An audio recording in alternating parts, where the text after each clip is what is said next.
ప్రత్యేకంగా పరిచయం చేయాల్సిన అవసరం లేదు.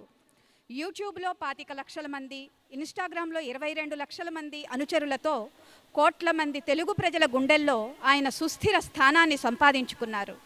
అటువంటి వారిని పరిచయం చేయడం అంటే సూర్యుడిని చూపించడానికి దీపం వెలిగించినట్లే. అయినా సభా మర్యాదని అనుసరించి ఒక ఔపచారిక పరిచయం చేయాలి. కానీ ఇక్కడే ఒక సమస్య వస్తున్నది. ఆయన గురించి చెప్పవలసిన విషయాలు సముద్రమంత ఉన్నాయి. ఏది చెప్పాలి, ఏది వదలాలి? ఆయన అమోఘమైన జ్ఞాపక శక్తి గురించి చెప్పాలా? మనకి 1000 మంది పేర్లే గుర్తుండవు. అలాంటిది 1000 మంది పృచ్ఛకులు 1000 రకాలుగా అడిగిన ప్రశ్నలకు రోజుకు ఒక పాదం చొప్పున పద్యాలు అల్లుతూ చిట్ట చివర ఆ 1000 పద్యాలను వరుస క్రమంలో అప్పగించిన మహామేధావి ఆయన. ఒక మహాసహస్రావధానిగా గరికిపాటి వారు సృష్టించిన ప్రపంచ చరిత్ర అది. ఆయన బహుగ్రంథకర్త, బహుశ్రుతులు. మనకి ఆయనకి ఉన్న తేడా ఏమిటంటే చదివినదల్లా ఆయన గుర్తుపెట్టుకుంటారు. ఆ చదివిన విషయాలు సందర్భానుసారంగా ఆయన స్మరణలోకి వస్తాయి. వాటిని అద్భుతంగా ఉదాహరిస్తారు. అందుకే ఆయన సమకాలీన సమాజంలోని సమస్యలకు వేల ఏళ్ల నాటి భారత కథకు ఎక్కడ లంకె పెట్టాలో సరిగ్గా పట్టుకోగలరు. అద్భుతమైన వాక్పటిమ కలిగిన లబ్ధ సరస్వతి కటాక్షులు. అయితే వీటన్నిటికంటే ముఖ్యంగా ఒక విషయాన్ని నేను ఇక్కడ ప్రస్తావించాలి. గరికపాటి వారు చాలా మోడ్రన్ మనిషి. అదేమిటండి? ఎప్పుడూ ధోవతి కట్టుకుని ధర్మం చెప్పేవారు. మోడ్రన్ ఏమిటి? కవిత్రయం, పద్యాలు నాలుక చివర ఉన్నంత మాత్రాన ఆయన ఛాందసుడు అనుకుంటే పప్పులో కాలేసినట్టే. చాలామంది వాల్మీకి గొప్పవాడు అని పెద్దలు చెప్పారు కాబట్టి నమ్ముతారు. కానీ గరికిపాటి వారు అలా కాదు. ఆయన చదివిన దాన్ని స్వంతంగా ఆలోచిస్తారు. కవి హృదయాన్ని పట్టుకుని కవి గొప్పదనాన్ని నిండుగా తెలుసుకుని గౌరవిస్తారు. వాల్మీకి కరుణరసాన్ని పండించిన తీరు వేరొకరికి సాధ్యం కాదని నిర్ధారణ చేసుకోవడం వల్ల ఏర్పడిన భక్తి అది. అది గ్రుడ్డి భక్తి కాదు, జ్ఞానపూర్వకమైన గౌరవం. అందుకే వేదాలను పురాణాలను ఉట్టంకించేవారే మూఢనమ్మకాలను బలంగా ఖండిస్తారు. గ్రహచారం అనేది సూచకం మాత్రమే, కారణం కాదు అని ఆయన స్పష్టంగా చెప్తారు. ఆ గ్రహాలు పూనుకుని మనకి మంచి కానీ చెడు కానీ చేయవు. పూజలు చేస్తే మనస్సు మార్చుకోవు అని కుండ బద్దలు కొట్టినట్టు చెప్తారు. అదేవిధంగా శకునాలు, హస్తరేఖలును. కులపిచ్చిని ఆయన రోగంలా పరిగణిస్తారు. కులాలను గడప దగ్గరే వదిలివేయమంటారు. నిజానికి ఇది సనాతన ధర్మంలో ఎప్పటి నుంచో ఉన్న ఒరవడి. యుక్తికి దీనినే మనం రీజనింగ్, లాజిక్ అని అంటాము. మన ధర్మంలో ఉన్నత స్థానం ఉంది. 2700 ఏళ్ల క్రితమే కౌత్సుడు, యాస్కుడు వేదమంత్రాలను అర్థం ఉందా లేదా అని వాదించుకున్నారు. కౌత్సుడు వేదనింద చేశాడని ఆయనను యాస్కుడు క్యాన్సిల్ చేయలేదు. ఆయన చెప్పిన ఉపపత్తులను పరిశీలించి యుక్తితో ఖండించారు. పైపెచ్చు కౌత్సుడి మతాన్ని తన గ్రంథంలో పూర్వపక్షముగా యాస్కుడు పొందుపరిచాడు. శంకరులు సహితం యుక్తికి పెద్దపీట వేశారు. వారి శిష్యులైన సురేశ్వరాచార్యులు ఒకచోట గురువుతోనే విభేదించారు. అదేవిధంగా అప్పయ్య దీక్షితులు. ఆ పరంపరకు చెందినవారు గరికపాటి వారు. పూర్వీకులంటే అమితమైన గౌరవం ఉంది. కానీ వారు చెప్పినదే సరని గుడ్డిగా నమ్మరు. తనకు తాను ఆలోచించి సమన్వయం చేసుకునేవారు. వ్యుత్పత్తి చేత ప్రాచీనులు, ఆలోచనలో అధికులు గరికపాటి వారు. శుద్ధ సనాతనులు. ఈరోజు వారు ఆదిశంకరుల మాతృపంచకం గురించి ప్రసంగించబోతున్నారు. అది కేవలం శంకరులు తమ తల్లి గురించి వ్రాసిన ఒక స్తోత్రం మాత్రమే కాదు. అది ప్రస్తుత సమాజానికి ఏ విధంగా అవసరమో కూడా వారు వివరిస్తారు. అటువంటి మహాసహస్రావధాని, ప్రవచన కిరీటి, పద్మశ్రీ డాక్టర్ గరికిపాటి నరసింహారావు గారి ప్రవచనాన్ని శ్రద్ధగా ఆలకిద్దాం. ముందుగా చంద్రునికి ఒక నూలుపోగు చెందాన యావత్ ప్రపంచమును తమ ప్రవచన పీయూష ధారలలో పావనము చేస్తున్న భద్రరూప నరసింహులకు, వారి సతీమణికి, సెరీన్ కౌంటీ వాస్తవ్యులు సవినేముగా చిరు సత్కారం చేస్తూ ఆయనని వేదిక మీదకి ఆహ్వానిస్తున్నాము. ధన్యవాదాలు.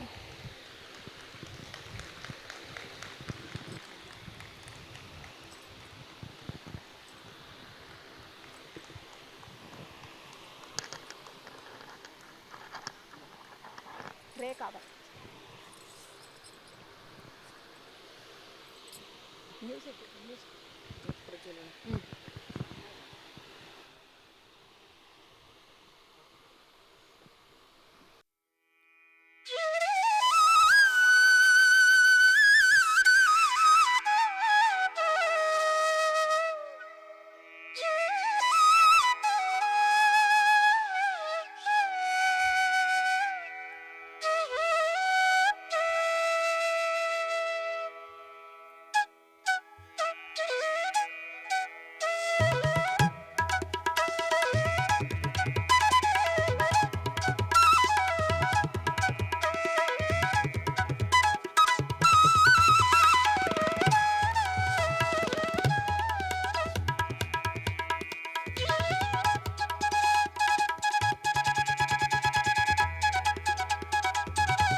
హరి ఓం హరి ఓం.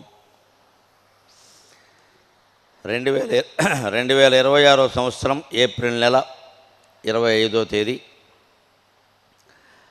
హైదరాబాదులోని గచ్చిబౌలి ప్రాంతంలో షరీనా కౌంటీలో జరుగుతూ ఉన్న శంకరాచార్య స్వామి రచించిన మాతృపంచకం అనే స్తోత్రం ఆధారంగా జరుగుతూ ఉన్న తల్లిదండ్రుల రుణ విముక్తి అనేటువంటి అంశం మీద ప్రవచనానికి మీకందరికీ హృదయపూర్వకంగా స్వాగతం పలుకుతున్నాం. కేంద్ర ప్రభుత్వం ఈ సంవత్సరాన్ని వందే మాతర గీతం వెలువడి 150 ఏళ్ళైన సందర్భంగా వందే మాతర సంవత్సరంగా ప్రకటించింది. దేశభక్తి ప్రపూరితమైన ఆ నిర్ణయాన్ని మనం గౌరవిస్తూ వందే మాతర నినాదంతో ఈ ప్రవచనాన్ని ప్రారంభం చేస్తూ ఉన్నాం. వందే మాతరం, వందే మాతరం, వందే మాతరం. నిన్ను నీ వెలుగుమా నీవే దైవంబని విశ్వమంతకు చాటు వేద భూమి. తల్లి భారతమాత, నిన్ను నీ వెలుగుమా నీవే దైవంబని విశ్వమంతకు చాటు వేద భూమి. ఆది విష్ణువునైన అవతారమెత్తించి కర్మఫలమొసంగు కర్మభూమి. ఆది విష్ణువునైన అవతారమెత్తించి కర్మఫలమొసంగు కర్మభూమి. గుడి పావురాలకై తొడకోసి ఇచ్చిన భూమి సులేలిన పుణ్యభూమి. గుడి పావురాలకై తొడ కోసి ఇచ్చిన భూమీశులేలిన పుణ్యభూమి. కొల్లాయి గుడ్డతో కోటి శత్రుల గెల్చు జాతి పితను గన్న జన్మభూమి. కొల్లాయి గుడ్డతో కోటి శత్రుల గెల్చు జాతి పితను గన్న జన్మభూమి.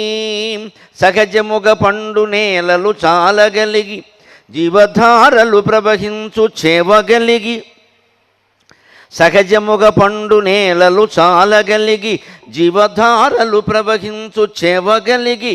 అతి పురాతన సంస్కృతి ఖ్యాతి గలిగి, అతి పురాతన సంస్కృతి ఖ్యాతి గలిగి. ధరణికే గురువైనది భరత భూమి.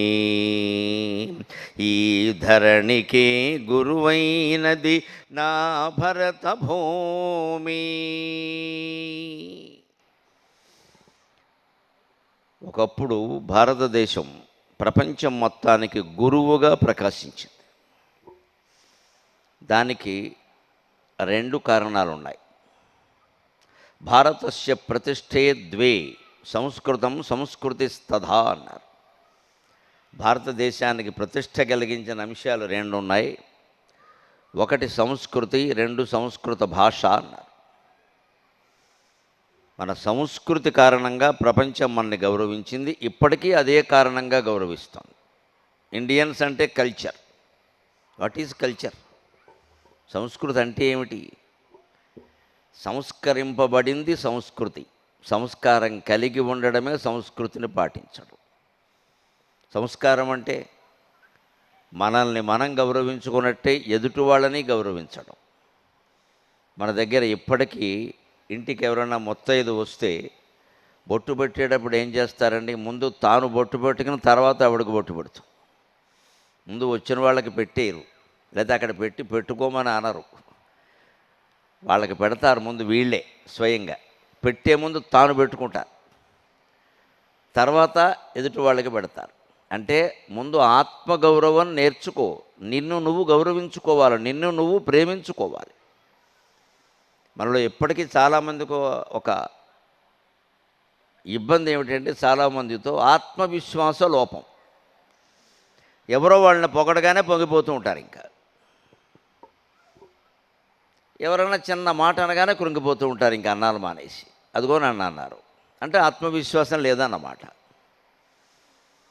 ముందు మనల్ని మనం గౌరవించుకోవాలంటే గౌరవించుకోదగిన లక్షణాలు మనలో కొన్ని ఉంటాయి. ప్రతి మనిషిలో ఉంటాయి. కుక్క పిల్లలో కూడా ఉంటాయి గౌరవించుకోదగిన లక్షణాలు. మనుషుల్లో ఉండవా? కుక్కలో మనం నేర్చుకోవలసిన లక్షణం ఏమిటో తెలుసా? లఘునిద్ర, లఘు సంజ్ఞ అంటారు. చాణక్య నీతిలో చెబుతాడు చాణక్యుడు. కుక్క నుంచి లక్షణాలు నేర్చుకో 6 అంటాడు, 1 కాదు. వెంటనే పడుకుంటుంది, వెంటనే లేస్తుంది. అది మనం పడుకునేసరికి 1 గంట, లేచేసరికి మళ్ళీ 1 గంట. ఇందుకే జీవితాలు పాడయ్యాయి. రాత్రి 1 గంట అనేది పడుకునే సమయము కాదు, పొద్దున్న 10 అనేది లేచే సమయము కాదు. కుక్కకు అలా కాదు. ఎప్పుడు నిద్రపోయే అవకాశం వస్తే అక్కడ పడుకుంటుంది. సాధారణంగా అంత పెద్ద లైటింగ్ ఉన్న చోట కింద పడుకుంటుంది. అది ఆ లైటింగ్ దాన్ని ఏం చేయలేదు. దానికోసం లైట్లు ఎవడో ఆర్పడు. ఇప్పుడు పైగా వీధిలో పడుకోవాలి. సరే, ఈ మధ్య మనకి చాలా కుక్కల మీద ప్రేమ పెరిగింది. ఇళ్లలోనే పడుకోబెట్టుకుంటున్నాం. నమశివాయ. ఆవుల్ని పెంట కుప్పల మీద తిప్పుతున్నాం, కుక్కల్ని ఇంట్లో పడుకోబెట్టుకున్నాం. లక్ష్మీదేవి ఇంట్లో ఉండమంటే ఎందుకుంటుంది? ఎంత జమీందారులు అయినా వెనకాల చిన్న పాకైనా షెడ్ అయినా వేసుకుని ఒక ఆవుని పెంచాలి, 2 ఆవుల్ని పెంచాలి. పెంచలేకపోతే ఊరుకోవాలి. కుక్కల్ని పిల్లుల్ని కాదు పెంచాల్సింది. కానీ వాటిని ఇంట్లో పెట్టుకున్నాం మనం ఇప్పుడు. కానీ ఏం గ్రహిస్తున్నాడు? ఊరికే మన కోసం బహుభవ మండం అంతే.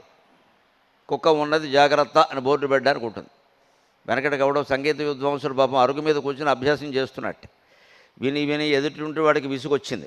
వాడి ఇంటి ముందు వాడు బోర్డు పెట్టాడు, కుక్క విన్నది జాగ్రత్త అని పెట్టాడు. వాడు ఇంకోసారి పాడితే మా కుక్క కరుస్తుంది రాబాయ్ జాగ్రత్త. కుక్క ఉన్నదే నేను పెడతా, ఆయన పెట్టాడు ఇంటి ముందు, కుక్క విన్నది జాగ్రత్త అని పెట్టాడు. ఈ సంగీతం వింది రేపు వచ్చి కరుస్తుంది ఏమనుకుంటున్నాం, మళ్ళీ పాడేమంటే అంత ఘోరంగా ఉంది అది. అలాగా మనల్ని మనం గౌరవించుకోవడం అంటే మనలో కొన్ని లక్షణాలు ఉండాలి. ఆ లక్షణాలు ఎవరి నుంచి అయినా మనం నేర్చుకోవచ్చు. కుక్క నుంచి నేర్చుకోవలసింది లఘునిద్ర, లఘు సంజ్ఞ. వెంటనే పడుకోవాలి. వెంటనే లేవాలి, మళ్ళీ లేవాల్సి ఉంటాయి. లేస్తాను అని చెప్పి అలారం మోగినా సరే సునూజ్ అనే బటన్ నొక్కి మళ్ళీ పావు గంటకి లేవడం కాదు. ఇక్కడ సునూజ్ బటన్ ఉన్నది ఎందుకు? సునూజ్ కోసం కాదు, లేవడానికి. సునూజు నొక్కుతున్నామంటే మనకి ఆత్మవిశ్వాసం లేదు, ఆత్మబలం లేదు, బద్దకిస్తున్నాం బాగా. ఇది వదిలించుకోవాలి. ఇది ఆత్మగౌరవం, ఇది సంస్కృతిని ఆచరించడం. అందుకని ముందు మనని గౌరవించుకుంటాం. అలాగని ఏదో అది అహంకారం కాకూడదు మళ్ళీ ఇక్కడ. అందుకని ఎదుటి వాళ్ళకి బొట్టు పెడతాను. నువ్వు మా ఇంటికి రావడం మాకు చాలా సంతోషం, మాలాగే నువ్వు నీలాగే మేము హాయిగా ఉండాలి అంటాం. ఇదే కుటుంబ వ్యవస్థ. ఈ కుటుంబ వ్యవస్థ మనకి సంస్కృతిలో చాలా ప్రధానం. అందుకే భారతీయ సంస్కృతిని ఇప్పటికీ విదేశీయులు గౌరవిస్తారు. మీకు family life, family life, family life అంటారు. ఇవాళ చాలా ముఖ్యమైపోయింది. హైదరాబాదులో ఫ్యామిలీ లైఫ్ అంటే అద్భుతంగా ఉంది, ఆశ్చర్యంగా ఉంది. ఎవరైనా మేము అమ్మా నాన్నతో కలిసి ఉంటున్నామంటే హౌ ఈజ్ ఇట్ పాసిబుల్ అని అడుగుతున్నారు. అంతే లెక్క. ఎలా సాధ్యమైందండి? వాళ్ళ ఏజ్ వేరు కదా, మీ ఏజ్ వేరు కదా, వాళ్ళ ఒపీనియన్స్ వేరు కదా, మీ ఈ ఒపీనియన్ ఒకటి ఆనియన్ లాగా. అందుకని మీ ఒపీనియన్స్ వేరు కదా. ఎలా ఒపీనియన్స్ వేరేమిటండి? ఒపీనియన్ అనే దానికి అర్థం ఉందా? దయచేసి ఆలోచన. ఒపీనియన్లో స్పెల్లింగ్ గమనించండి. ఒపైన్ అదో మత్తు మందు. అభిప్రాయాలు పీకవతలు బారేయండి బయటికెళ్ళి. ఏ అభిప్రాయం శాశ్వతం కాదు. అభిప్రాయాలు కలవడం అనేది అర్థం లేనమాట. అభిప్రాయము అంటేనే సంస్కృతంలో తరచు మారిపోయేదని అర్థం. ప్రాయం అంటే తరచు. అభిప్రాయాలు ఏమి శాశ్వతంగా ఉండవండి, అభిప్రాయాలు మారిపోతాయి.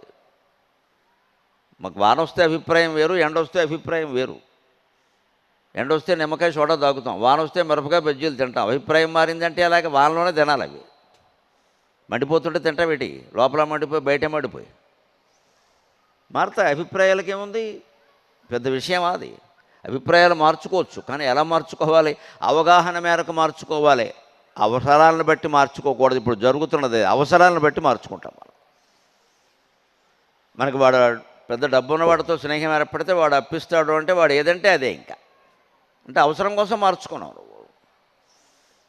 అదే వాడు ఏదైనా దుర్మార్గ పని చేస్తే, సంస్కృతికి వ్యతిరేకంగా ప్రవర్తిస్తే వాడి పట్ల నీ అభిప్రాయం మార్చుకుంటే అది ధర్మం. ఆయన తప్పని చేశాడండి, అందుకే నేను ఆయనతో స్నేహం మానేసి, అది ధర్మం. అది చాలా స్పష్టంగా చెబుతాడు కృష్ణ పరమాత్మ. అక్కడ కనపడుతున్నాడే, ఆయన రాయబారానికి వెళ్ళినప్పుడు దుర్యోధనుడు భోజనానికి పిలిచాడు. వెంటనే అన్నాడు ఆయన, నలుగురు ఉండగానే అన్నాడు, దుర్యోధన అన్నంబు జాములోన జీర్ణంబగు ఆదరణ శాశ్వతంబై ఉండవు. మేము అన్నము లేని వారముగాము, నీకు నన్ను ఆదరించే హృదయము లేదు అన్నాడు కృష్ణ పరమాత్మ. ఎప్పుడు అన్నం ముఖ్యం కాదయ్యా, ఆదరణ ముఖ్యం. అన్నం జాములో అరిగిపోతుంది 3 గంటల్లో, ఆదరణ శాశ్వతంగా ఉంటుంది. ఎవరింటికైనా పెడితే వాళ్ళు ఎంత ప్రేమగా మాట్లాడారో అనేది ముఖ్యం. వాళ్ళు 16 పదార్థాలు చేయడం ముఖ్యం కాదు ఇక్కడ. ఎందుకు అవన్నీ పారేయడానికి? రుచికరంగా వేసవకాలంలో ఆవకాయ మామిడి పండు ఉంటే చాలు. దేనికి మిగిలేవన్నీ మజ్జిగోసుకుంటాం, లేస్తాం అక్కడి నుంచి. 16 దేనికి? ఆ పెట్టేది ఏదో రుచికరంగా పెట్టడంతో పాటు కాస్త మంచి మాటలు మాట్లాడుతూ పెడితే ఆనందంగా తింటారు వాళ్ళు. అన్నంబు జాములోన జీర్ణంబగు ఆదరణ శాశ్వతం ఉండు అంటాడు కృష్ణ పరమాత్మ. అని మేము అన్నంబు లేని వారము కాము, నీకు నా యందు ఆదరణ లేదు అన్నాడు. చాలా స్పష్టంగా ముఖం మీద చెప్పాడు. అన్నం లేనప్పుడు ఎవరింటికైనా వెళ్ళి తినచ్చు. మనం లేని వాళ్ళం కదా, మనం పేదవాళ్ళం, ఎవరైనా తినచ్చు. ఇంక దానికి లెక్క ఏమిటి? ఆకలేసిన వాడికి లెక్క ఏముంటుంది, పేదవాడికి లెక్క ఏమిటి? ఎవరు పెడితే వాళ్ళే. నేను అన్నం లేనివాడిని కాదు, అన్నం కోసం నీ ఇంటికి రాలేదు నేను. నువ్వు నా మాట వినవు, ఇంత అన్నం పెడతావు, నాకు కానుకలు ఇస్తావు, రేపు రాయబారంలో నేను చెప్పిన మాట నువ్వు వినవు. దేనికి అన్నం ఆదరణ? ధృతరాష్ట్రుడు చాలా విచిత్ర ప్రయోగం చేశాడు. కృష్ణుడు రాయబారానికి వస్తున్నాడని తెలిసి కొడుక్కి నచ్చ చెప్పలేక, చేతకాని వాడు చేసే పనులు ఇవి. కొడుక్కి నచ్చ చెప్పలేక, కొడుకు నచ్చ చెప్పకపోవడం వల్ల ఆయన ఏమైనా మాట్లాడితే కృష్ణుడికి ఎక్కడ కోపం వస్తుందో అని ద్వారక నుంచి బయలుదేరే సమయంలో హస్తినాపురానికి వచ్చే దారిలో పొలిమేరలో మొత్తం 8,000 రథాలు పెట్టాడండి కృష్ణుడికి బహుమతిగా ఇమ్మని. 8,000 రథాలు విత్ సారథి అండ్ 2 గుర్రాలు. పుట్టి రథం ఇస్తే అలాగా ఒక్కొక్క రథానికి 2 గుర్రాలు, ఒక సారథిని పెట్టి 8,000 రథాలని గుర్రాలతో సహా సారథులతో సహా కృష్ణుడికి బహుమతిగా ఇమ్మన్నాడు. అవన్నీ నగరం పొలిమేరలోకి రాగానే కృష్ణుడికి 8,000 రథాలు స్వాగతం పలికేసరికి అర్థమైపోయింది ఆయనకు ధృతరాష్ట్రుడు ఆలోచన. ఆయనకి కళ్ళు లేవు కానీ ఈయనకున్నాయిగా. అందుకని కనీసం వాటిని చూడకుండా ఊరికే అలా చూసినట్టు ఇలా కుడి చెయ్యి ఇలా వేసి, నేను ఇవన్నీ స్వీకరించానని ధృతరాష్ట్రుడికి చెప్పండి, రేపటి రాయబారానికి సిద్ధంగా ఉండమానండి అన్నాడు. కృష్ణ పరమాత్మ మజాక 16,000 సంవత్సరాలు మెయింటైన్ చేశాడు. ఈ ధృతరాష్ట్రుడిని ఎలా మెయింటైన్ చేయాలి ఆయనకు బాగా తెలుసు. ఆయనతో పెట్టుకుంటే కుదరదు. రామచంద్రమూర్తి ధర్మం, కృష్ణ పరమాత్మద లీల. ఆయన ఏం చేస్తాడో మనకి తెలియదు, ఆయనకే తెలియదు ముందు అసలు. ఇది చేశాను అంతే అంటాడు ఆయన. అర్జునుడిని రక్షించాడు, అభిమన్యుడిని రక్షించలేదు, అంతే. ఉత్తర కుమారుడు ఏమవుతుందో ఉత్తర ఏమిటి ఆయనకు చుట్టమా, మేనలుడు పెళ్ళాం. ఆ మేనలుని రక్షించలేదు అభిమన్యుడిని. మేనంజుడు భార్య వచ్చి, తండ్రి నా కొడుకు చనిపోయాడు, పరీక్షిస్తుంటే నీకెందుకమ్మా నేను బతికిస్తా అన్నాడు. చచ్చిపోయిన వాడిని బతికించాడు. మేనల్లుడు కొడుకుని బతికిస్తాడా? తన కొడుకులు 72 మంది చనిపోతుంటే మాట్లాడకుండా ఊరుకున్నాడు. పోండే గంధారి శాపం అన్నాడు అంతే. యమనాలే కృష్ణ లీల. రామావతారం అంతా ధర్మం, కృష్ణావతారం అంతా లీల. ఆయనకి ఏది ఎందుకు చేయాలో, ఎవరు పూర్వజన్మలు ఏమిటో పరజన్మలు ఏమిటో ఆయనకు బాగా తెలుసు. అందుకే చేస్తాడు ఆయన. వాటన్నిటికీ వ్యాఖ్యానాలు ఉండవు. మనం కృష్ణ పరమాత్మను ఎప్పుడు ఊరికి అర్థం చేసుకునే ప్రయత్నం చేయొద్దు. ఆయన అర్థం కాడు. ఆయన్ని ప్రేమించడం, నమస్కారం చేయడం అంతే మనం చేయవలసింది. కృష్ణ పరమాత్మకు నమస్కారం. ఆయన మనకు అర్థం కాడు. 16,000 మందికి అర్థం కాలేదు. శుకుడికి నారదుడికి అర్థం కాలేదు. నీకు నాకు ఏమర్థం అవుతాడు ఆయన? భగవంతుడిని అర్థం చేసుకునే ప్రయత్నం చేయకూడదు. భార్యను గురించి కూడా అలాగే చెబుతారు చమత్కారంగా. భార్య అంటే భగవంతుడట. భార్యని ఎక్కువ ప్రేమించాలట. అర్థం చేసుకునే ప్రయత్నం చేయకూడదు. పిచ్చెక్కిపోతుంది మనసుకు అనవసరంగా. వదిలే ఆ విషయం అన్నాడు. భర్తను అలా కాదు, తక్కువ ప్రేమించాలట, ఎక్కువ అర్థం చేసుకోవాలట. అలా చేయండి, ప్రయత్నం చేయండి, అన్ని సంవత్సరాలు బాగుంటాయి. ఎక్కువ ప్రేమించక్కర్లేదు. ఎక్కువ ప్రేమిస్తే వాడు బానిస అయిపోతాడు, చేతకాని వాడు అవుతాడు. వాడి పనులు వాడు చేసుకొనివ్వాలి. మన మీద ఆధారపడేలా చేయకూడదు. తక్కువ ప్రేమించాలి, కానీ ఎక్కువ అర్థం చేసుకోవాలి. ఎందుకంటే ఏదో సంపాదిస్తాడు, కష్టపడతాడు, రకరకాలు ఉంటాయి. వాడిని పరిస్థితి అర్థం చేసుకుని కాస్త విసుగ్గా ఉన్నాడని మాట్లాడించుకుంటా ఉంటే అయిపోయాయి. అర్థం చేసుకోవడం అంటే అది. నేను పలకరిస్తే ఎందుకు విసుగ్గా ఉన్నాడు, వదిలేయరాదా? ఒక అరగంట వదిలేయి, అప్పుడు ఏం మాట్లాడాలా? ఇదే ఎక్కువ అర్థం చేసుకోవడం అంటే. భార్యను అలా కాదు, నువ్వు బాగా ప్రేమించు. ఎంత ప్రేమిస్తే అంత మంచిది. ఎంత పట్టించుకుంటే అంత మంచిది. అడుగడుక్కి పట్టించుకుంటే ఇంకా మంచిది. చాలా సంతోషిస్తారు.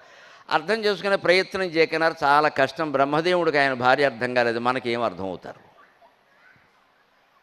వదిలే ఆ విషయం అంటారు.